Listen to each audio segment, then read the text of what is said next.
Hello and welcome back aboard Narrowboat Gentian, where the sun is shining, it's blazingly hot, the UK is having a bit of a heat wave, and it is the final weekend of me moving the boat down to the Braunston area where it is going to be moored permanently. Notwithstanding the sunshine, the wind was a blimmin' nuisance as I tried to get off the pontoon. This is par for the course in every marina I've ever visited. They seem to be designed to bring sweeping winds across the basin at the most awkward angles possible. Oh look, that's my old boat, that's Rayland. It was there as part of the Electrica show, which I'd spent the morning looking around. There were lots of interesting boats and stands as well as talks in the marquee.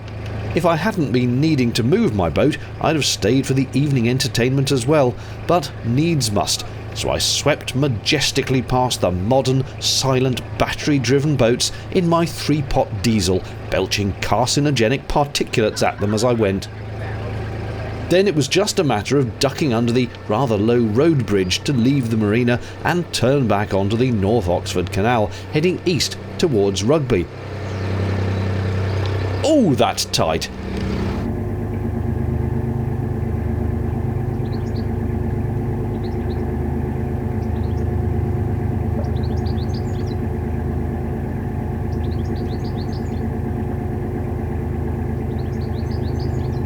Glorious days like this are what sucker you into the non-stop maintenance and expense of narrowboating.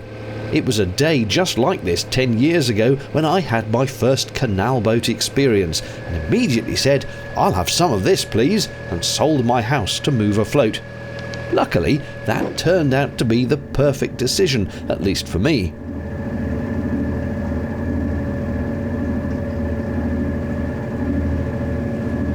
Slightly frustratingly, I'd turned out only just ahead of another narrowboat, which I would now be conscious of as I went along.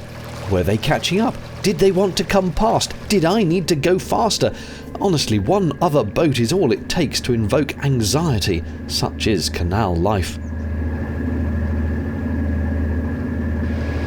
Look at this bridge. It's like it's been underwater and covered in barnacles. I'm fairly sure the canal's never risen that high though.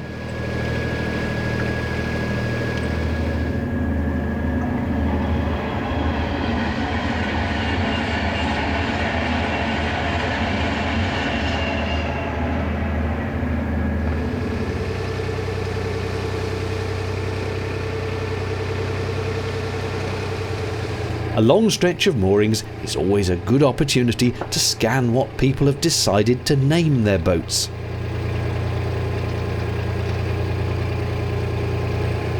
This slightly hidden marina kindly sorted out my friends Paul and Anthony of Narrowboat Life Unlocked when their propeller was damaged on a rock due to low water levels. They got lifted out here, propeller straightened and back in the water in a jiffy.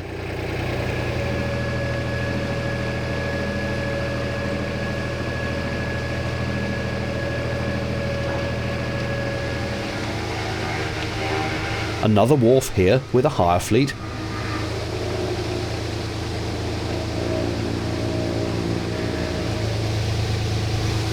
That's a stub of the original canal route, which looped back and forth following the flat contour of the land, because in the early days of the canals it was easier to build them that way rather than tunnelling through hills or building locks to go up and down. The current canal route chopped 14 miles off the distance by making it straight, but it needed aqueducts, bridges and embankments to be constructed for that to happen. That was a costly business.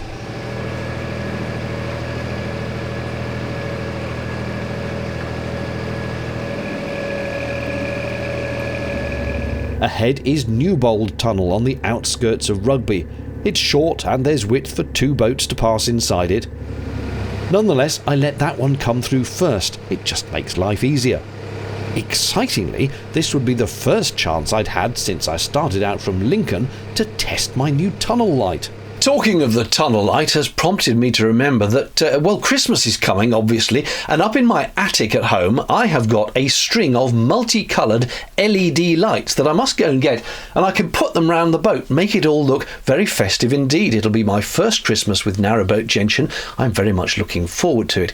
The other aspect of Christmas, of course, is that I need to buy some presents, and so far I've only got one, but it is an absolute corker. It is this watch from Holzkern. It's for my sister. She picked it out herself. She's really looking forward to getting it.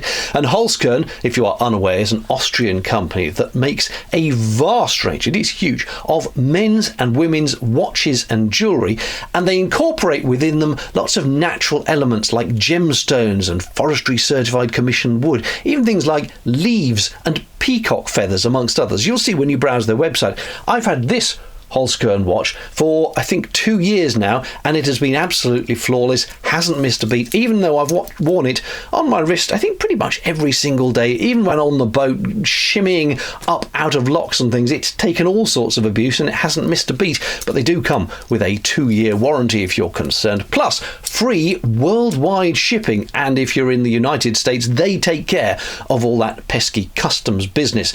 With Christmas coming, they are making a guarantee that if you order by December the 19th, it will arrive for Christmas Day, as I say, with that free worldwide shipping. Plus, not only do the watches come in these rather nice wooden boxes, but also, saving me a lot of bother, they're putting them in these green gift packages. So you just slot that in there, flip it closed, and job done. No wrapping paper, and that is going to be a blessing for both me, who is terrible at wrapping, and also my sister, who then doesn't have to actually get through all my wrapping. If you're ordering jewellery, there is this rather natty little red pouch that they come in. So go to their website. I'll put the link on screen now. It's also in the video description and in the pinned comment. And when you get to checkout, enter code CRUISING for 15% discount. Of course, it's not just for Christmas. You've got Valentine's Day shortly after that, birthdays for people all year round. There's always an opportunity when you're going to find something for someone from the Holzkern website. So go and have a look. As I say, use code CRUISING at checkout. Now, how about we get through that tunnel? Tunnels can look ominous, but as you can clearly see the other side of this one, it's not frightening at all. 2 minutes travel time, oh no! But will my tunnel light switch on, and will it illuminate anything?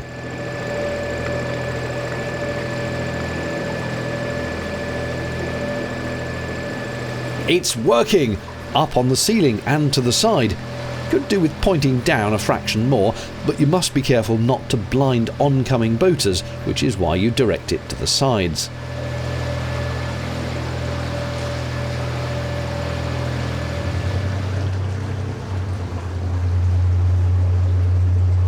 You know, for a two-way traffic tunnel, this exit is a tad cramped.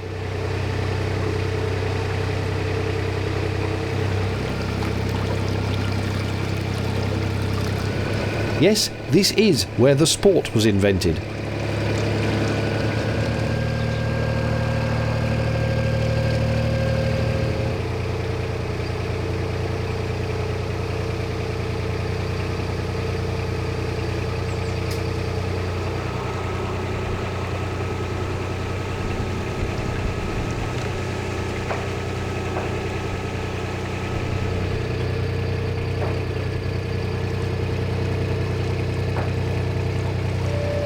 The rooftops signify we're within the urban area of the town.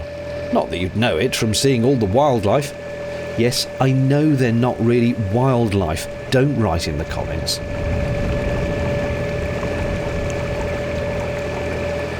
I told you this section was straightened. There's a lot of dead ahead on this part of the canal.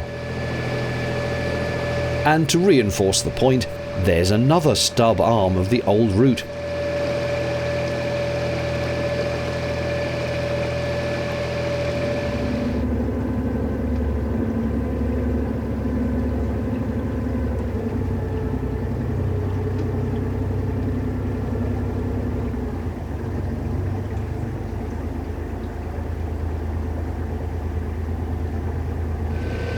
You see how, in order to keep the canal at the same level here, they had to raise it above ground with these aqueducts.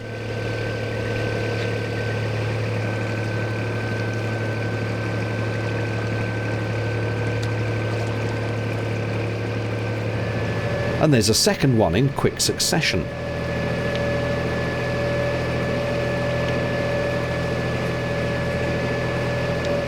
Plenty of space if you're careful and not trying to film one-handed at the same time.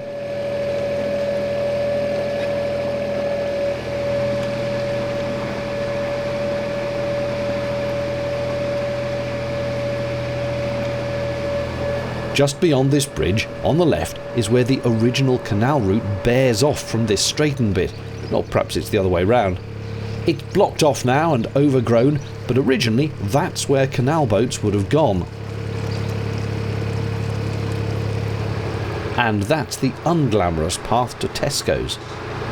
Because we're now back on an original unstraightened bit, the canal gets much more twisty, which makes seeing what's coming quite the challenge. And you have general all-access moorings on both sides, which is quite rare. Slowly does it. I mentioned Tesco, the supermarket, a moment ago, so inevitably you need to watch out for these along this stretch. A shopping trolley round the propeller would be a major headache.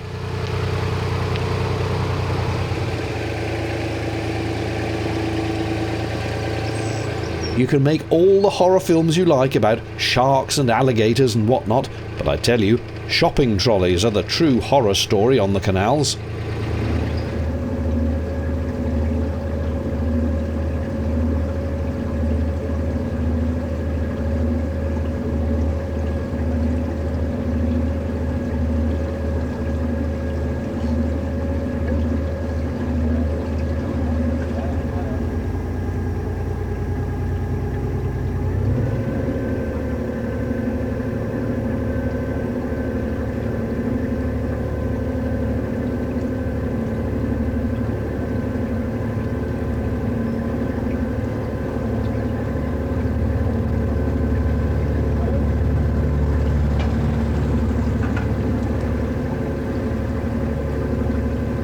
Approaching Clifton Cruises brings back many happy memories because I was moored here for about 2 years or so on my old boat.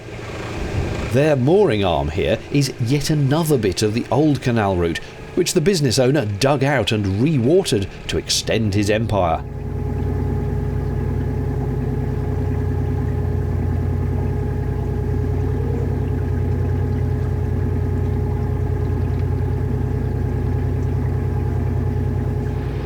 They have a hire fleet, which normally protrudes unhelpfully into the canal, but being mid-July, peak season, all the boats must have been out.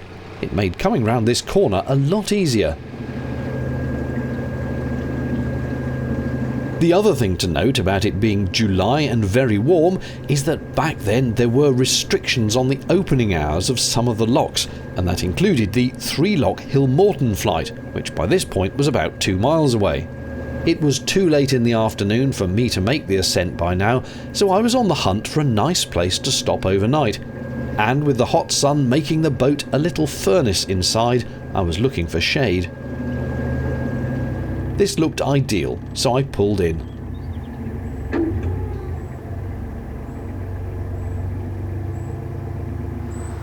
Only as I moored did I discover I'd been pushing this load of rubbish along on my bow.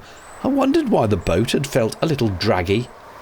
The trees shaded me perfectly, and I enjoyed a glorious afternoon just sitting on the back deck, reading a book, drinking tea and relaxing. The final part of this 7-weekend voyage would take place the next day. Thanks for watching, cheerio, and don't forget to have a look at holzkern.com/cruising with discount code CRUISING at checkout for Christmas orders.